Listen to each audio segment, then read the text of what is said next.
and welcome to Fine is a Four-Letter Word. I'm here today with my guest, Stephanie Dalfonzo, and I am very happy to have you here. Move your bananas to the belt. To listen to your messages, press 1. Lori, I was the original automated voice back in the 1980s when I was celebrity radio DJ Stevie Knox. And back then, I hypnotized my listeners to come back to listen day after day. For the past 16 years, I've literally used my voice to hypnotize my clients to make incredible life changes. How fun is that? Uh-oh, now, okay, this has never happened before where it's completely locked up. Wow, hang on. Oh, are you back? I'm back. Okay, it completely locked up and I don't know what happened. So, and this is, I swear, it's me. Yeah. I had a very weird video exchange with somebody the other day, and we could not explain it. All right, well, let's try this again. Okay, Shall we? Did you like that, though? I did like that. Okay. All right. Welcome to Fine is a Four-Letter Word. My guest today is Stephanie Dalfonzo, and I am thrilled to have you with us today, Stephanie. Welcome. Move your bananas to the belt. To listen to your messages, press 1. Lori, literally, I was the original automated voice back in the 1980s when I was celebrity radio DJ Stevie Knox. Back then, I hypnotized my listeners to come back day after day. For the past 16 years, I've literally used my voice as an integrative hypnotist to hypnotize my clients to make incredible life changes. How fun is that? It's so fun, and I have the biggest grin on my face right now, which if you're just listening to the audio, you can't see. But trust me, it's there. You just crack me up. And that's why I'm so excited to get into this conversation with you. Well, good. Laughter is the best medicine, so why not laugh, right? It completely is. Let's start with where you came from before you became the famous Stevie Knox. What were the beliefs and values that were instilled in you as a child? So I didn't have the happiest childhood, but long before anybody was talking about law of attraction, or at least long before I heard them say anything about law of attraction, when I was 14 years old, I knew I was going to be a radio DJ. You did? And oh, yes, at 14 years old. And I will tell you, for many reasons, I am seriously part of the Lucky to Be Alive Club, not the least of which that when I was 17 years old, I was thin, I had this long hair, I was attractive, and I was hitchhiking to get to the train station so I could go to downtown Philadelphia and hang out at the radio station. And so I decided I wanted to be the next Maureen Flaherty. So I saw an article on her in the Philadelphia Inquirer, and here's this picture of her, thin, long, flowy hair, queuing up a vinyl record, and I can say that now because they're coming back, so people do know what they are. And right. So flash forward a few years, I'm on the radio down in South Florida, and I'm in the newspaper with a picture of me, thin, long, flowy hair, queuing up a vinyl record. And I'd never heard of the law of attraction. And so I knew I was going to do that, and I did.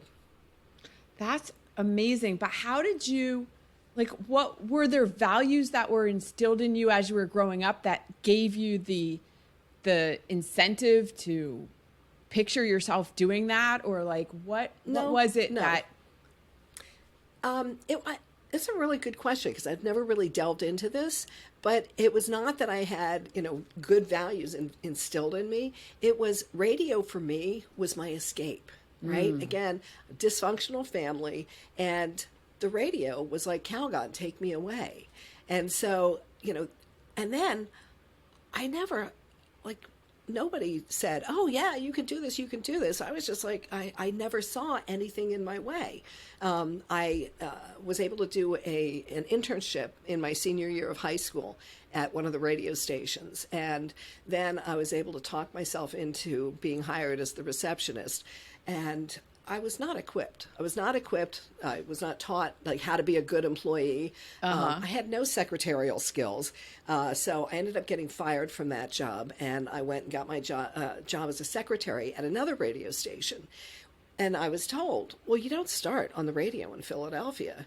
So I went down to South Florida to my boyfriend had moved down there to live with his father. Man, I'd never seen tropics. I mean, it was heaven, and it had gone down in the wintertime. So I came back and I asked my boss, hey, do you think I could get on the radio down there? And he said, yeah. So I took it as a vote of confidence. I packed up what little I owned. I drove down with my vinyl records in the car topper on top of my car. And sure enough, I got myself on the radio. Years later, I connected with my boss again, and he was like, well, no, I didn't really think you could do it. I just didn't care if you stayed or left. Wow. But Isn't it amazing how when you don't know what you can't do, exactly, you can do it? And it's also interesting to note that you had a female role model, because there weren't a lot on the radio back in the day. No. Almost all of them were men. But you found a woman and then said, oh, if she can do it, I can do it. Exactly. And this is, again, nobody's told me about the law of attraction, but then, years later, I'm looking back going, that is totally law of attraction. Mm-hmm. Yeah. Yeah. So fast forward a couple years. So how many years did you spend in radio? 15. Okay. And then you did voiceover stuff on the side? Yeah. Yeah, because I had planned on starting my side hustle. And again, I had nobody telling me, you can do a side hustle. I'd never heard of a side hustle. But I was like, well, okay, I can get paid to do radio and TV commercials. So let me build a business so that when I have kids, I don't have to work full time anymore.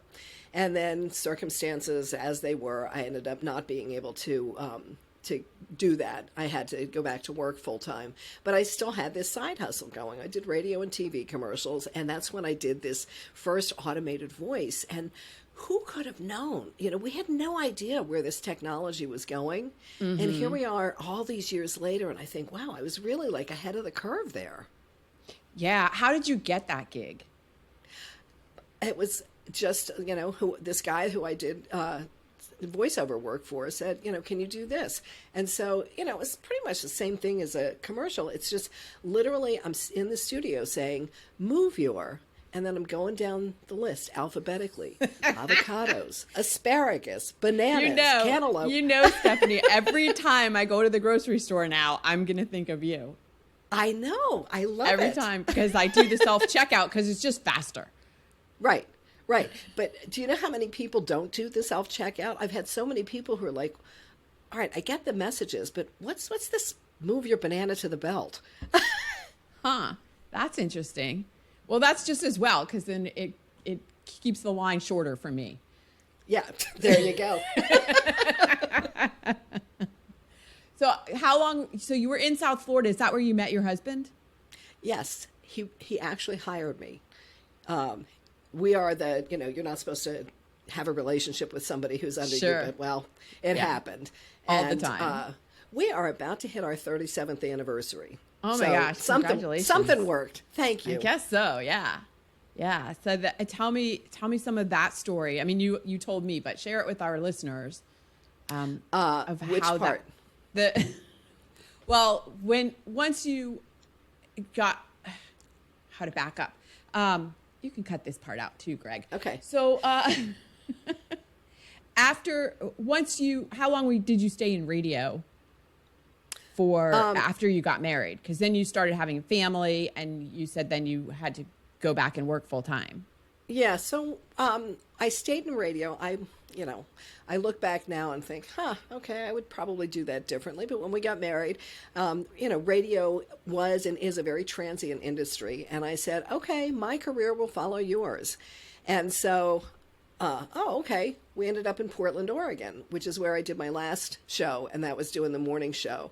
And that's when I learned about insomnia. And I found myself literally at my kitchen counter losing my on a bag of Cheetos because I wasn't sleeping. I couldn't function. I'm just picturing this with a knife, like stabbing a bag of Cheetos. It was my fist, so kids weren't in danger, but I lost it. And I share that with you. It's not my finest moment, but I share that with people so they understand that it's not me talking about, oh, I wrote this book, Goodbye Anxiety, Hello Freedom, because I'm the anxiety expert. I learned how to be the anxiety expert out of necessity. I didn't know until this happened. That was a defining moment in my life. I did not know I had struggled with anxiety my entire life. I thought it was normal to walk around with my shoulders like earrings and to worry, but not just worry about anything and everything. I always went to the worst case scenario. My husband would be traveling on a business trip. Oh my God, what if the plane crashes? And blah, blah, blah, blah, blah, all that worry. So when I went to the doctor for the insomnia, they said, well, that's because of your anxiety. I was like, what? So I went on prescription medication and it worked for a short time and then it stopped. And so it was, spiraling out of control even more. So then I started looking for holistic ways. Like, all right, I'm not going to look for ways outside me. I'm going to look for how can I find ways to, live a better life. Mm-hmm. And the first thing I learned was EFT, emotional freedom techniques, which most people know about now, tapping.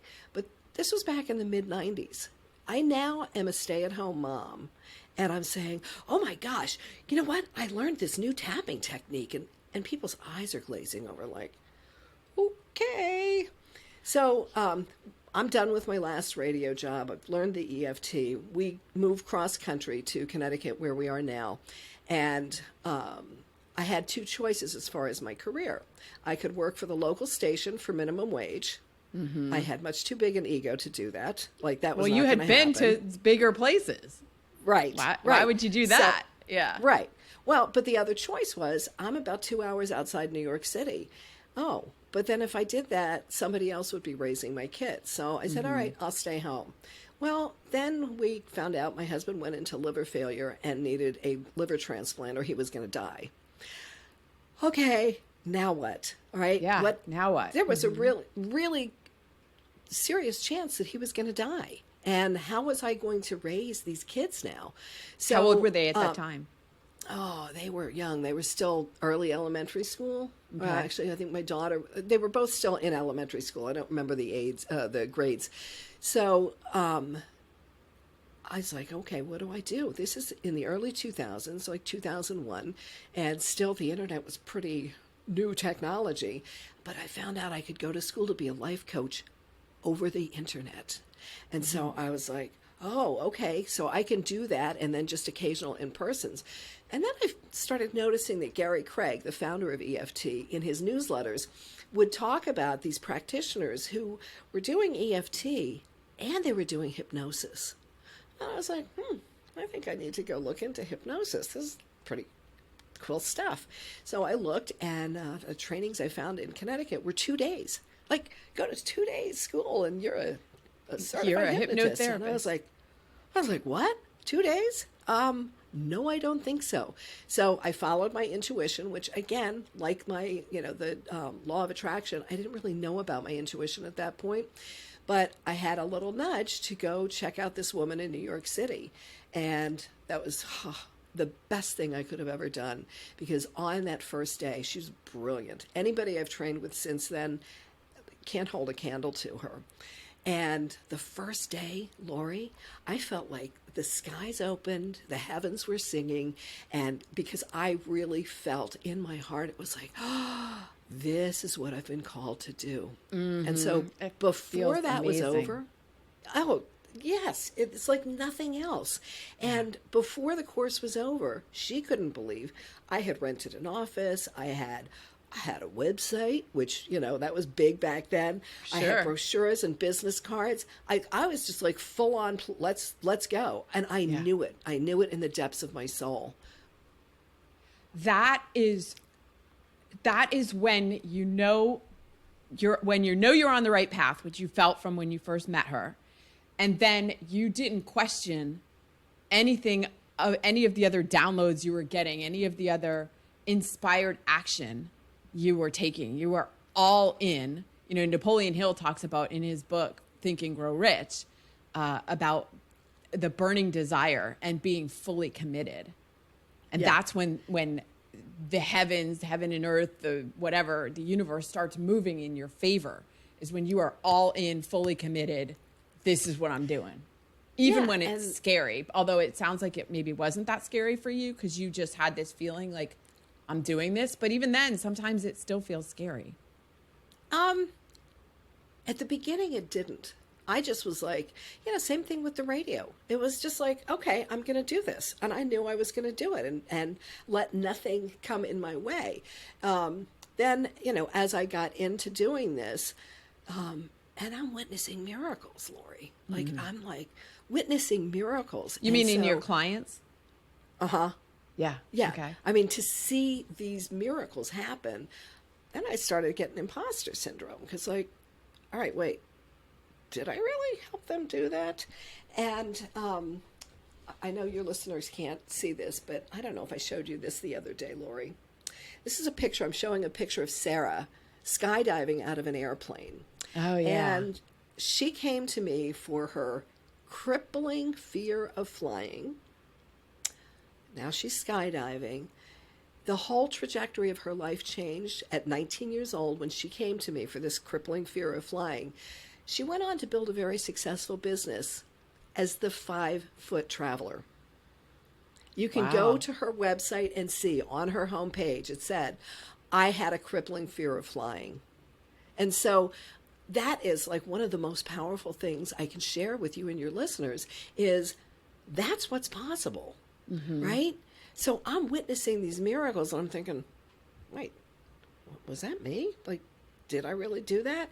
And at the beginning of my hypnosis journey, I was all about empowering the client. You did this, you did this, you did this. And because I was trying to make them feel empowered. And I finally learned at some point it was, no, it's not them doing it. It's not me doing it. It's us co-creating it. Yes. Right? Yes. And so I think that that's a more empowering approach for the client. Right. You're channeling this energy. They're open to receiving it. And you are co-creating this miracle, as you said. Yeah. Yeah. And it really is about channeling because for me, when I like really saw, like I was already really good at what I do. Melissa said, this is just like, this is who you are. This is your natural God-given talents. But I still, I still had to stick to that structure. All right. First, we sit here on the couch and we do this and and then we move over to the hypno chair. And then at some point, I did a trust fall, and it was just like, you know what? Let me just come into the moment. And when I started coming into the moment, even more miracles were happening. And like the magic was just off the charts. And so I've been working virtually for 5.5 years now. So I was definitely ahead of the curve. The world finally caught up to me 1.5 years ago because, well, you can't do hypnosis, not in person. Oh, yes, you can. Of course, because energy doesn't have barriers. Correct. And so before I am getting on a client call, I am saying, okay, for my angels and guides, please go connect with their angels and guides. Let me be that open channel. And it's pretty amazing. Yeah. Is there something that you do to keep that channel open? Just keep coming into the present moment. And I've learned, that's where I am spiritually is let's get in the present moment, right? And so it's certainly with my clients, but it's also reminding myself, I am. Keep coming back into the present moment. And for your listeners, we're all struggling with something. None of us get through this life unscathed. And so whatever it is you might be going through right now, if I would say take one step, it would be come to your breath, come to the present moment. I have a thing on my wall, short moments of calm many times a day. COVID hit and I scratched out a day and changed it to short moments of calm many times an hour.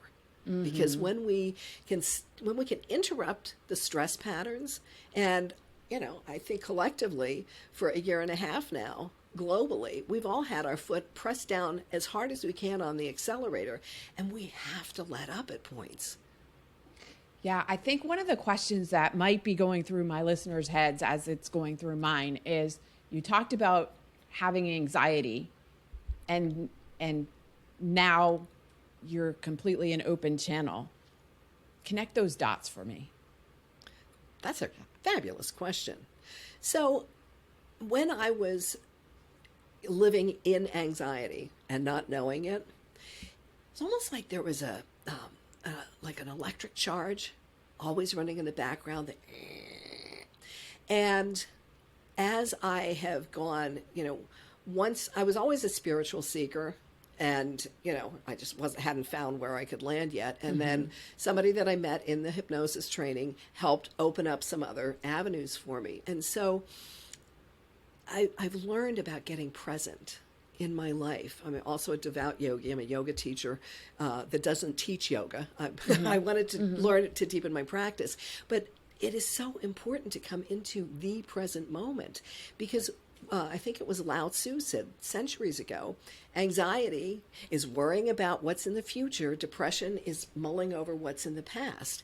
And it's my philosophy. It's not that I'm saying it has to be everybody's truth, but truth for me is the only moment that really counts is this one. So when you learned that and you started practicing that, that's when your anxiety started easing up and you found yourself being more open to the present moment and to channeling this energy? Yes, and I would say that it started back when I first learned EFT, because EFT, for anybody who doesn't know, it's short for Emotional Freedom Techniques. You may know it as tapping. And it's like acupuncture without needles, and you self-apply it. So, you're having a rough time. You don't have to call, make an appointment, drive over to the acupuncturist. You can just start tapping on these certain points and get relief. And so as I would get that relief, it would allow me to come back into the present moment. Instead of, oh my gosh, oh my gosh, oh my gosh. Oh, when I'm in this present moment, everything's pretty good. One of the techniques in my book, and they're all very simple. There are 35 in the book, and they're in alphabetical order for a reason, because I don't want you to have to read this whole short book. I want you to just peruse, get 2 or 3 of those techniques and action them. And one of them is, and I will ask you this, I'm going to ask you this as a question. I want you to answer it, Lori. Okay. What's right now? That we're having this beautiful conversation. Yeah. Yes.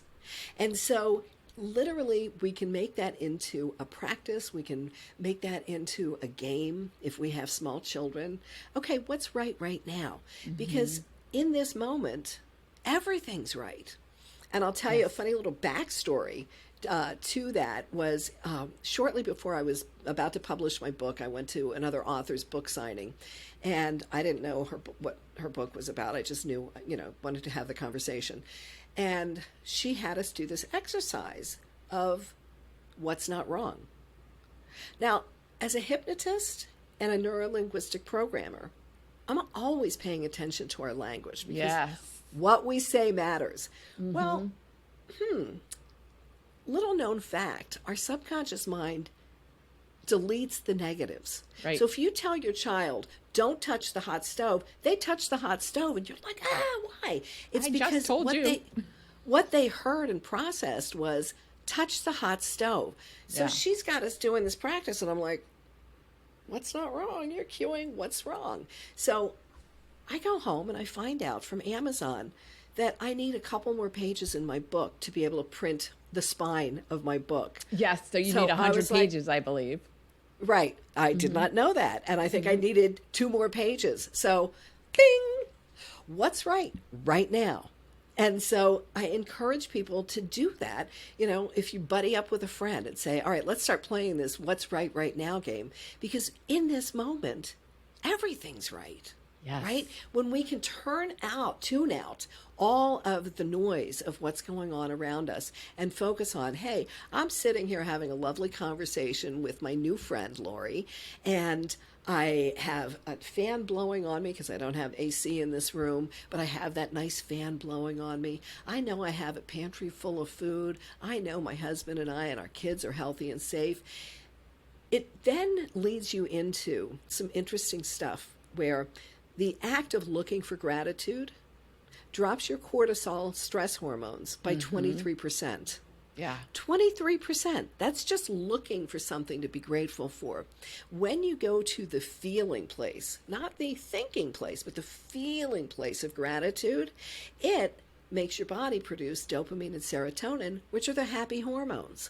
You are speaking my language, sister. Good, good, good. And so it's so simple. But our society is, oh, if you're going to make changes, it's got to be big and hard and it's got to hurt. And I'm here to tell you, no, it doesn't. None of it has to be. It doesn't have to be hard. It doesn't have to take a long time. And by all means, it doesn't have to hurt.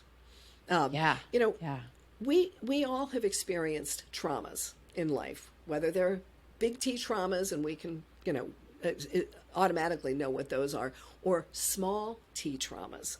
The small T traumas on the surface look like, what's the big deal? But they become a big deal when they're not addressed.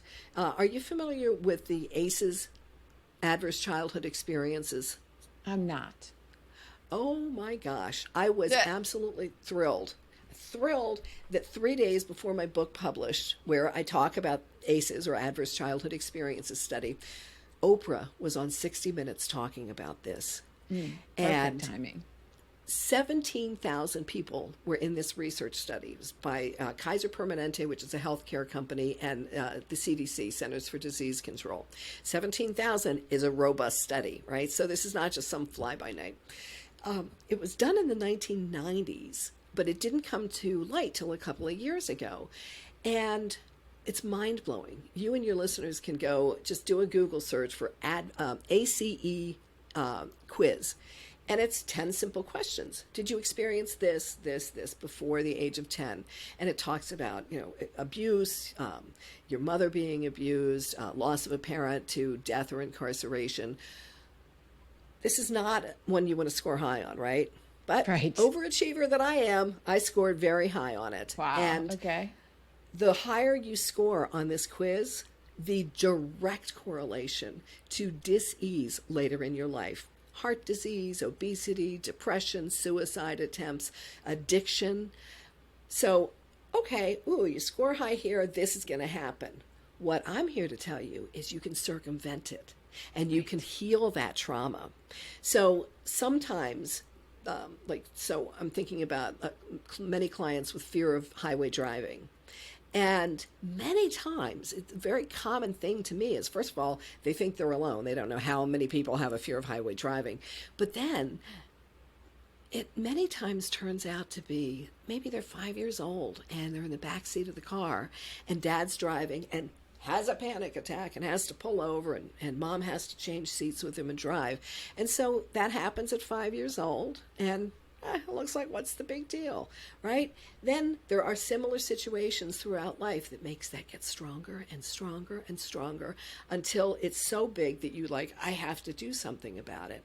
So I love doing that work because A, I'm an excellent detective at being able to find where those root causes are. And B, it's so gentle and so easy to heal that and not create amnesia for it, but to take the sting out of it. It no longer has the charge. Right. Take away the power from it.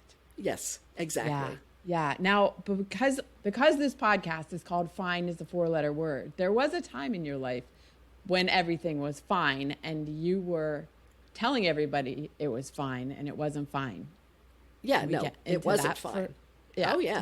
Tell me a little bit about that story. Yes. When my husband was going in and out of liver failure, he was over a dozen times before he had his transplant. And I was telling everybody I was fine. Oh, I'm fine. No, I've got this. And I wasn't, I was falling apart on the inside because, oh my gosh, I was really faced with the fact that my husband might die. And every time he went into liver failure, Lori, he was inches from death. And I will pat myself on the back. They told me how to help him through it, and I brought him back, and I brought him back, and I brought him back. So I'm telling everybody, oh, I'm fine, I'm fine, I'm fine. And then after he had the transplant, successful transplant, oh my gosh, are we grateful for that? That's when I fell apart because I had been trying to keep up this facade. And I think that fine is one of those masks that we wear, right? And I find it very interesting that at this point in my life, when in the past couple of years, I've just kind of said, F the masks, right? The invisible masks. We can say it. We're wearing, and now we're actually wearing physical masks. I just think that timing for me is interesting. Crazy. It's crazy. So did you know those techniques? So you were telling everybody everything's fine. You were holding it all together because you felt like you didn't, really, where was the choice? You had to. Right. But that was before you found EFT, or was it after? No, it was after. And had I not had the tools that I had at that time, I probably would have ended up somewhere very dark. Right? Okay. So even though you had the tools, it still was this place where you didn't want anybody to know. Especially because you had the tools. You're like, well, I got these tools. I can't tell people I'm falling apart because I got these. Then they'll question the tools. Well, it was more for my kids, pretending like everything was fine. And bottom line, all right, so I wrote the book, Goodbye Anxiety, Hello Freedom. Does it mean I don't experience anxiety? No, of course I do. It's part of the human condition. Right. What is so important is falling a little out of balance and coming back, falling a little out of balance and come back, right? And so, honestly, if I didn't have the tools that I had, I would have been in a very dark place. But I really don't recommend fine, because it's not. Yeah, that's a really good point that you're making, though, is that even with tools are going to help you get through it, but that doesn't mean you're not still going to face challenges. Yeah. As long as we're alive, we're going to face challenges. Yeah, it's just part of being human. Yeah. And so, the wisdom that I know now from telling everybody I was fine, is that it wasn't healthy for me. And then conversely, there's another little piece to this, Lori, is I learned that when people were offering to help and I'm saying, oh, no, I'm fine, I was actually not receiving the gift that they wanted to give me, right? That they wanted to help me and I'm shutting them out, right? Yes. And so for your listeners who are still saying I'm fine, it's vulnerable.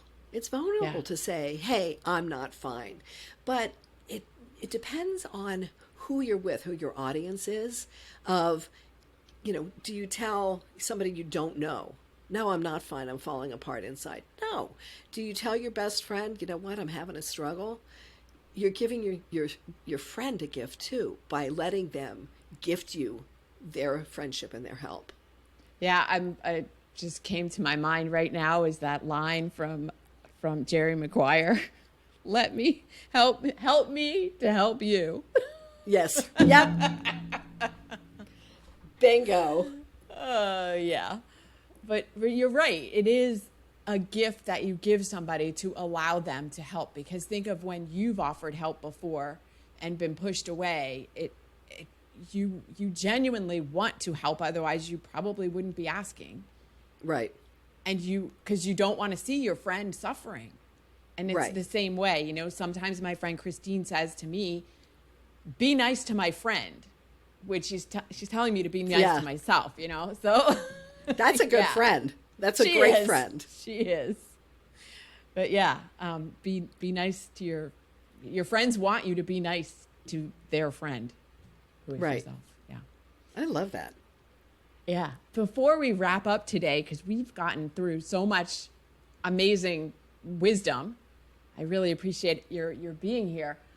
What is the song I know I'm asking a radio personality here. What is the song, the one song that you listen to when you need to get charged up and fuel yourself with some extra energy? Several tunes from Earth, Wind, and Fire. Okay. I love Earth, Wind, and Fire. I love the horns. So I can hear September in my jukebox that's playing right now. I can hear Let's Groove. And, you know, I played these when they were new, when they were fresh on the radio. And so I would dance like nobody was watching long before I heard anybody say that. And the studio in one of the radio stations, they had a big, huge plate glass window. So anybody walking by could see me, and I've got it cranked up. I mean, these speakers, the walls were shaking because I had it up so loud. And I was dancing like nobody's watching, and they'd walk by just shaking their heads like, that is one crazy lady. That's okay. You can think whatever you want. I'm having fun in here. Yes, and you know what? When you're having fun like that, you are fine. Yes. Yeah. You're way better than fine. Yeah. Yeah. Yeah. How can people get your book, and how can they get in touch with you if they want to find out more about what you're doing? Thank you. So my book is through Amazon. It's Goodbye Anxiety, Hello Freedom. Again, it's a short 100-page book that is, if I hand you a 400-page book and you're already struggling with anxiety, you're going to go, ah! So you can do that. And then you can find me at stephaniedalfonzo.com.